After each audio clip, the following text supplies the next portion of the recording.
Hello, I'm State Representative Julie Harhart, and I am here at the Pennsylvania Farm Show, Pennsylvania State Farm Show, and I have with me Secretary Greig, who is the Secretary of Agriculture, and we are going to do a little interview today, and he is going to fill us in on what is happening in agriculture here in Pennsylvania. Thank you, Secretary, for being with me today. And I guess we were together last year, and that was the 97th Farm Show, yes. And a whole year has passed already, and now we're at the 98th annual Pennsylvania State Farm Show. Tell me, what sets this apart from any other fair or farm show in the nation? Well, the Pennsylvania Farm Show and Ag Expo Hall, where we're at now, where the farm show is held, is the largest ag exposition hall in the United States. And it's 1 million square feet. Wow. 24 acres under roof. And here at the farm show, you can find just about every type of agricultural commodity there is in Pennsylvania. We have everything from honey to maple syrup to wine to hot sauce, apples. Milkshakes? Yes, milkshakes. Every different commodity is represented here at the farm show. And what's really unique about the farm show is over at the food court, it's a major fundraiser for each one of those commodity groups. The mushroom people have the mushroom stand, the beef people have the roast beef stands, the dairy people have the milkshakes, and the cheese, fried cheese. And the money that's raised at these food stands during Farm Show goes back into our youth programs for sponsorships and scholarships for our youth and different support of different programs. So 4-H as well? That's correct. That's correct. We have a lot of 4-H. The 4-H Council here. The Penn State Extension has booths here. Also, the FFA, we had a midwinter convention for the FFA here at the farm show. We had 6,000 FFA students in the large arena, and we had 351, I think, that received their Keystone degree. The governor was here and spoke to them. The governor's actually been here 4 times already, and he's coming back Thursday for the Public Officials Day. Great. I know 4-H plays a good role, important role in our area, and they have a big banquet every year, and I love to go, and it presents certificates for what they have accomplished and for their projects throughout the year, and it's really, I think, a great program for kids. I really do. It is, and it was started so that they could train the kids, and then the kids would go home and take that information to the parents, and I think that is one of the reasons why Pennsylvania and the United States has been able to keep up with their population as far as feeding their population, where some other countries have not been able to keep up. So they're good programs, and I think they are. And the relationship that we have with Penn State University and all of our universities here in Pennsylvania really has been advantageous to the Department of Agriculture. Well, the farm show is a statewide show, but this year there was money appropriated for our county fairs, or local county fairs. Can you tell me why that was so important? Oh, it's very important. Each community is represented by a county or a community fair. In some cases, some counties have more than one, but they're very important economically because they're an economic boom to the county, to the community that they're held in. But also, they're a showcase of agriculture. Just like here at the farm show, we teach people about agriculture. So people come here from all walks of life. They find out where their food comes from. We're getting to the point where we're 4 and 5 generations off the farm. People don't understand how food is produced. And so that on the local level is the county fairs. Now, the fair fund had been cut. It was down to $780,000 for the state when the Corbett administration came on board, and we have gotten it up to $3 million, and $3 million will fully fund our county fairs. And I'm very proud to say that this year we have been able to fully fund the county fairs, and we have some money for capital improvements at the fairs, which most of our fairs have not had any work done on their buildings for the past 8 or 9 years. So this is very vital if we're going to continue the tradition of fairs in Pennsylvania. Good, great. I know we have the big one. We have the Allentown. I think you've been there. I have been there. The Allentown Fair. I've been there the last couple of years. Yes, so. that's a biggie. Yeah. Yes.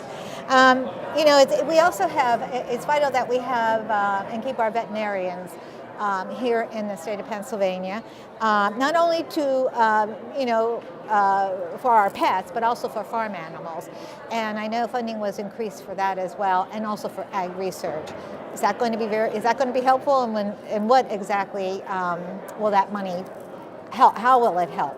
Well, we those areas need large animal veterinaries. Pennsylvania is fifth in dairy production, so we have a lot of dairy cows, and I know up in Lebanon, up in that area, that dairy farming is, it's the largest part of agriculture throughout the state. Yeah. But the need for large animal vets is increasing, because most veterinarians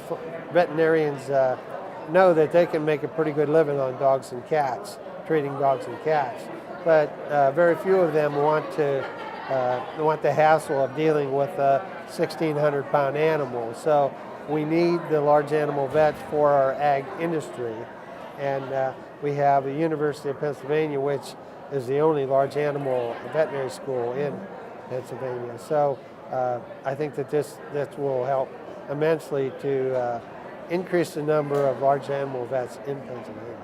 Well, we vote for these appropriations, and it's nice to know how and what kind of an impact it's going to have, on Pennsylvania, and how helpful it's going to be. So I'm glad to hear that. I want to talk to you. I want to thank you for the elimination of inheritance tax. Oh, you're very welcome. That's a very big issue. Yes, it is. On many farmers' minds today.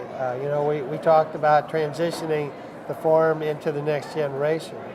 I've known more than one young farmer who's had to sell part of the farm or part of the assets in order to pay the inheritance tax just to continue farming. So that is a big load off of their minds, and it helps us to transition the farm to the next generation. Also, the transportation funding bill. We had 4 ag transportation bills, which increased the width and the length of service that we can use our ag exempt vehicles. That was very helpful. And tunneling, the raising of the tunnel, is that one of them with the tunnel legislation that we did? Yes, the high tunnel. The high tunnel legislation. That's different, but that's also another good bill. Oh, okay. Here in Pennsylvania, the high tunnels are used mostly for greenhouses, but some of them are used for commodity storage and different things like that. Oh, so that's not connected with that? No, they're not. I'm sorry, I didn't mean to. No, that's okay. We can talk about the high tunnels, because that's also another very important part of legislation that you helped to pass. Here in Pennsylvania, we're very close to the major population centers in the Northeast. We have New York, Washington, Baltimore, Philadelphia, and so we have an opportunity to sell that population fresh fruit and vegetables. So by helping to eliminating the property tax on these high tunnels, and that helps put us on the level playing field with other states around us, so that we can our fruits and vegetable people can grow more fruits and vegetables to feed the population centers that are close to us. Pennsylvania, the preservation, farmland preservation, I know is a very big issue. It's big in my area, and I know they're coming up on an anniversary. And I was wondering if you could tell us more about that. And also, I'll make it two-part. We had to do a piece of legislation to ease the inspection on preserved land. Can you explain a little bit about that? Yes, and I why can. that's First necessary? of all, the 25th anniversary of the Farmland Preservation Program in Pennsylvania. It's a major milestone. And I'd also like to say that Pennsylvania leads the nation in farmland preservation.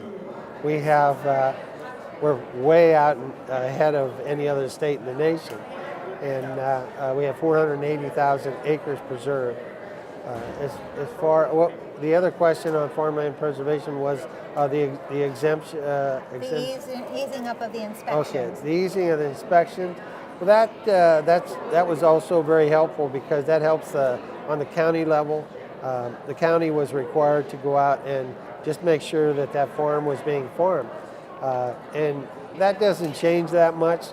So going from 1 year to 2 years is not going to hurt anything, and it's actually saving some of the counties on their inspection fees, their labor costs. So it's saving some of the counties $30,000 to $40,000 in their resources, which allows for more money to be used to help preserve farms in the future. Oh, good. Okay.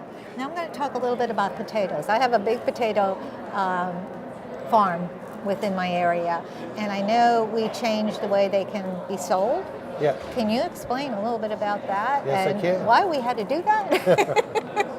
Well, years ago, for some reason, I think it was to sell more potatoes, they legislated what size bags that potatoes could be sold in. And but that's potatoes that are grown in Pennsylvania. So, however, potatoes that were grown in other states could be in smaller bags.